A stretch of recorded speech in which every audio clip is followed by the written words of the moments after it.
Hi, I'm Serena Simmons and welcome to 8 Model Psychology. Today I am so excited to bring something very different for you, and that is an interview.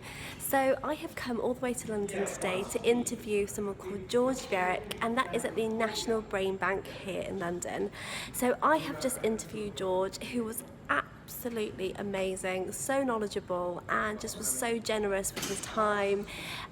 You are going to learn so much from this interview today, where we dive right into all the work that's done here at the Brain Bank, which specialises in both Parkinson's and MS and research in the area.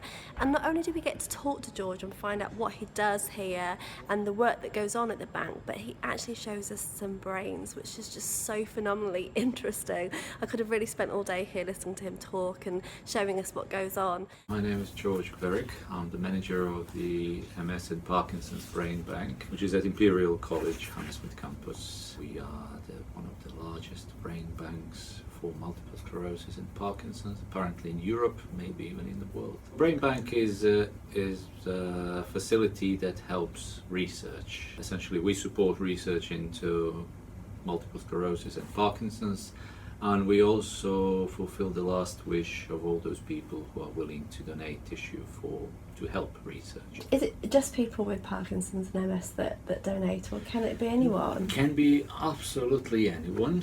There are certain criteria which we need to follow to make sure that tissue is suitable for research into MS and PD. But we also need people without any kind of neurological conditions, so healthy controls, as healthy as possible.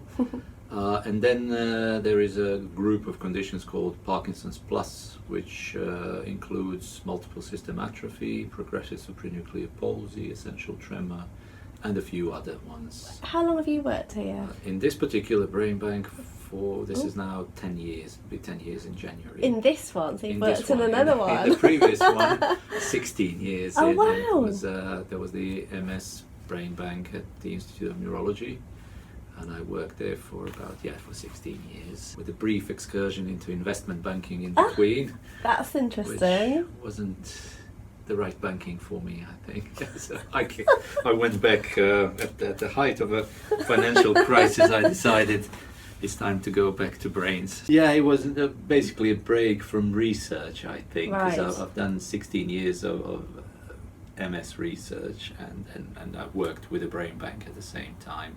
Then I thought it's probably time to change a bit, but that was the wrong thing to do. So you were lured back in. Yeah, I was exactly. I was lured back in. Yeah. But what got you started then? Why this area of work? What got me really started was when I was probably about 10 years old, when my biology teacher showed me an onion skin under the microscope. It was stained with a dye called hematoxylin and eosin, and that got me interested in science, especially in histology. And then later on, when I did medicine, I discovered that the subjects I really kind of did with great ease were histology, histopathology, and biochemistry. That kind of got me thinking at some point that I should probably go into science. So that's how I got basically into pathology, and then there was this brain bank junior technician job. Very casual. Yeah, it just cropped up, and it was basically everything I essentially wanted to do. Wow. It was good. They were really nice people at the Institute of Neurology, and yeah, so I stayed there for many years. I'm not going anywhere for the time being. So it was passion for the area that really kind of had you step into this field, and then yes, looking down the microscope, looking at those cells, how they interact, what they do, what sort of proteins they have, don't have, and so on. That's really something that appeals to me. But from the brain bank point of view, I'm kind of weird. I like putting things in order, which is fantastic, because you get about 350,000 samples which need to be put in order, and they're never in order because there's always someone taking the stuff out, putting back in. So there's always something to do. What would be one of the most significant findings that has occurred in your time that's been based on the work that's been done here? Some of these conditions can be transferred to experimental animals.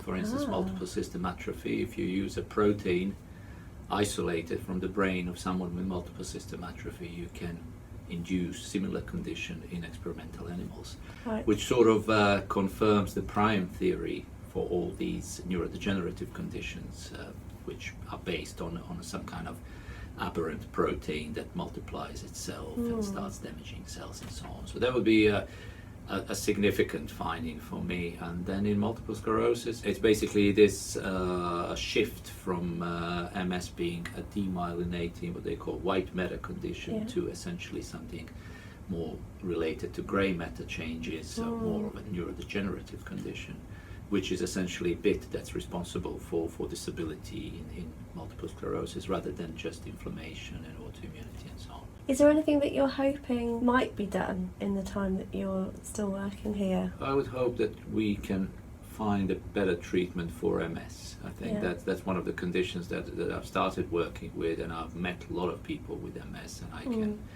I can see how difficult this condition is and how it affects people in their prime, especially young people, even children. I wish I could see some development there, and I've already seen a lot of stuff going on. I mean, drugs are basically popping up every few days. There's a new drug for MS. They all, at the moment, they all work in one specific way at sort of, addressing the problem of inflammation and autoimmunity, but then there are some new drugs that are actually addressing progression and now sort of increasing disability and so on. So that would be a great thing. I am contributing, actually we as a brain bank, we're contributing to a lot of this stuff happening. Because I would say it's very impactful for society. Absolutely. Yeah. It impacts everyone, because we're not only focusing on MS and Parkinson's, we're focusing on the brain health in general. So all these findings that come from MS research can easily be applied to any other autoimmune condition, and we have a number of these, from Crohn's disease, rheumatoid arthritis. All of these will benefit from something that we find in MS using brains from people with MS, and we know that MS is basically a human condition, and if we really want to find out what's going on, we need to have a look in their brains at some point. So that's why, however unpleasant this whole process is, and it's very valuable, and it needs to be done in order to get to the bottom of the problem. Do you ever tire of looking at them, holding them? No, not really, because every brain is different. It's just like individuals. It's like meeting new people in some weird way. But every brain is different. There is different things going on within the brain. So then once you do all the preservation, all the cutting and everything, then you start thinking about the neuropath report, and you start thinking about the classification, where this brain is going to go, how we're going to use it for research, and so on and so forth. From a psychological point of view, we're interested in how the brain plays a part in things like your thoughts, your feelings, your behaviours, and in particular the area of consciousness. Have you developed any feelings yourself or theories around the role of the brain in consciousness? Okay, only what I've seen on YouTube. We're going there. Brain is what we are, so that we could probably all agree with that sort of thing. But then looking about consciousness, I don't know. That's probably the overall interaction of all the neurons in the brain to some extent. There are some major centers that probably support this kind of consciousness in some major way, but everything contributes to consciousness. The only thing is, it's all very simple in a way, and what we're now trying to do is to find out all these little bits and pieces, all these chemicals and all these electrical impulses and pathways which brain uses to communicate, so cells within the brain using to communicate with each other, and then these higher kind of nuclei, and then all these neuronal assemblies and so on. So once we unravel those, then we'll probably unravel a lot of different things which we thought are so magical and so wonderful, and they'll become just one of the brain functions, unfortunately. So at the end of the day, if all the emotions come down to sort of two chemicals interacting in a part of a brain, you'll be able to control them, and then you'll probably lose everything. So that's we might lose a bit of magic there, you think? You'll use it completely, because you'll have basically a series of events that you need to go through to achieve certain thing, whatever emotion, happiness, whatever it is. So that's probably the danger of neuroscience going too far in a way, and then explaining everything. but then again, we're pretty far from it. So basically this is one of the specimens that is kept in formaldehyde, formalin. We need to wash it before we can actually have a look at it. Yeah. Formalin is toxic, so it needs to be removed as much as possible. Right, so this is the case that comes from a very old and important collection that used to be in a healing hospital. It's called Corsellis collection. Okay. And Corsellis was a pathologist who collected in the 50s, 60s and 70s. He collected hundreds of brains from his patients after that, of course. Yeah. And basically started this sort of tissue banking in the UK more or less, and it was a very good systematic collection. Yeah. Unfortunately, they didn't have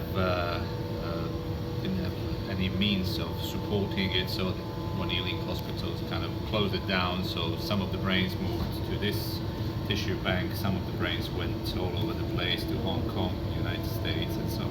Wow. And how many did he have in total? Several thousand, maybe Wow. 5,000, 6,000 something. Very important collection. This is all brain injury samples in Wow. former UK boxers. They've donated tissue, and I think this is how they came up with all these regulations for boxing. Yeah. They wanted essentially to establish whether there's a damage to the brain when you get hit in the head, which is, I guess, obvious, but Yeah. still, needs scientific proof. So this is what we got, and this is more now in connection with this whole thing in the States with American footballers, Yes. because they're getting the same type Yeah, of they injury, are. and what they're trying to now do is find some proofs outside the United States, so Right. they can actually support their theory and Support, support yeah. these regulations and probably insurance claims and stuff that they do. So anyway, so that's that part. Yeah. The rest of the brain bank is basically all about multiple sclerosis and Parkinson's disease.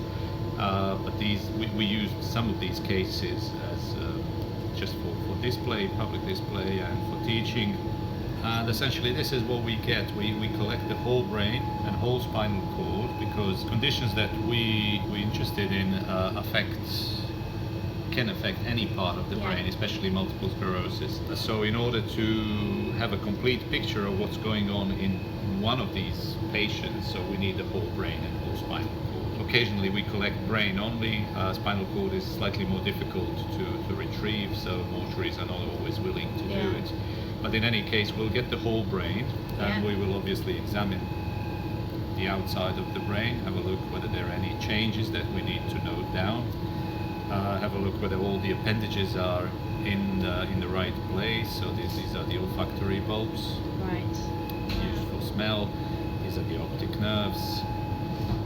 This is pituitary stalk down there, and then brain stem continuing down to Yeah. spinal cord and cerebellum as well. So once we do that, we will slice the brain, basically open it up. That's a good. I don't know what's going on with this one. Probably has something that's. It might be one of the psychiatric brains as well. So I was going to ask, that was one of my questions. yeah. This is damage from being stored Yeah. a little bit, so that's not related to any kind of condition.